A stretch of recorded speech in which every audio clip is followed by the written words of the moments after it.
ব্রয়লারের মুরগি থেকে ব্রয়লারের হাত পাও চামড়া এগুলো অনেক আমার কাছে ভালো লাগে। আমার কাছে মুরগির মাংস থেকে মুরগির হাত পা এগুলোই ভালো লাগে। তো আজকে একটা ব্রয়লার মুরগি আনছিলাম, এনে যে সেগুলো কাইটা কুইটা সুন্দর করে ক্লিন করে রেখে দিয়েছি ফ্রিজে। এই হাত পাগুলো কলিজা ঘিলে এগুলো সবগুলো আজকে রান্না করি। হেলে এভরিওয়ান, কী অবস্থা? আশা করি সবাই ভালো আছেন, আমিও ভালো আছি। আজকে আমি মুরগির চামড়া রান্না করব, কীভাবে রান্না করি সেটা আপনাদের সাথে শেয়ার করতে। প্রথমে কড়াইটা বসিয়ে নিয়েছি, চুলাটা জ্বালে কড়াইটা গরম করে নিয়ে পেঁয়াজ কুচি দিয়েছি, পরিমাণ মতো তেল দিয়ে দিছি। আর আমার কাছে না ব্রয়লার মুরগির থেকে ব্রয়লার মুরগির হাত পাও চামড়া এগুলো আগে ঘিলা, তারপরে মনে করেন কলিজা এগুলোই ভালো লাগে। সেজন্য এগুলো আমি সবসময় আলাদা করে রান্না করি, মুরগির সাথে আলাদা করে ধুয়ে দিই, তারপরে এগুলো পরে সাথে সাথে রান্না করে ফেলে। এগুলো আমি ফ্রিজে রাখি না।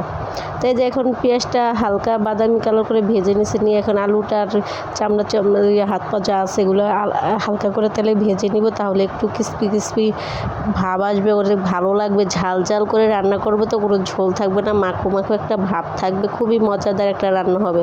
তাই কি হলো, এখন এগুলো একটু হালকা ভাজাভাজি করে নিলাম। নিয়ে এখন পরিমাণ মতো আদা রসুন বাটা দিয়ে দিলাম, পরিমাণ মতো হলুদ গুঁড়া মরিচের গুঁড়া লবণ দিয়ে দিছে, দিয়ে এখন একটু হালকা পরিমাণ করে গেলাম আমি জিরা পাঁচফোড়ন দিয়ে দিলাম। তো সবসময় জানেন যারা আমার ভিডিও দেখেন, যখন মাংস একটু রান্না করে হালকা গরম মশলার বদলে আমি হালকা পাঁচফোড়ন দিই, যেহেতু আমি গরম মশলার বেশি একটা পছন্দ করি, সেজন্য পাঁচফোড়নটা দিয়ে আমার কাছে সেটা অনেক ভালো লাগে। যে এখন ভালো করে এগুলো খুন্তি দিয়ে ভালো করে লাড়াচাড়া করে মাখা মাখা করে একটু হালকা ঝোল দিয়ে দেবে। এই ঝোলের মধ্যে কষানো পুরোটা কমপ্লিট থাকবে। একটু পরিমাণ হালকা পরিমাণ যখন কষানো শেষ হবে তখন হালকা পরিমাণ ঝোলটা দিব।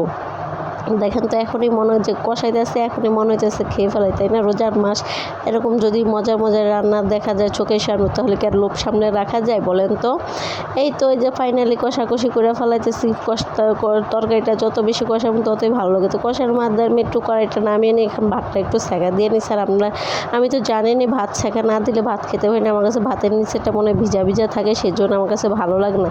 তো একটু ভাতের পাতিলে উল্টা পাল্টা করে সেঁকা দিয়ে নিতেছে, যাতে ভাতটা একটু ভালো করে ঝরঝরে সুন্দর হয়, খেতে খুবই ভালো লাগে। ভাত যদি ভিজা ভিজা থাকে তাহলে তো ভালো লাগে, কার কাছে কেমন লাগে জানি না, আমার কাছে একদম ভালো না। তো ভাত ছেঁকা দিয়ে নামিয়ে দিয়েছেন, এখন তরকারিটা আবার একটু ভালো করে কষে নেবে। এর মধ্যে একটু হালকা পরিমাণ পানি দিয়ে দিছি, যাতে একটু ভালো করে সিদ্ধ হয়, তাহলে একটু ভালো লাগবে।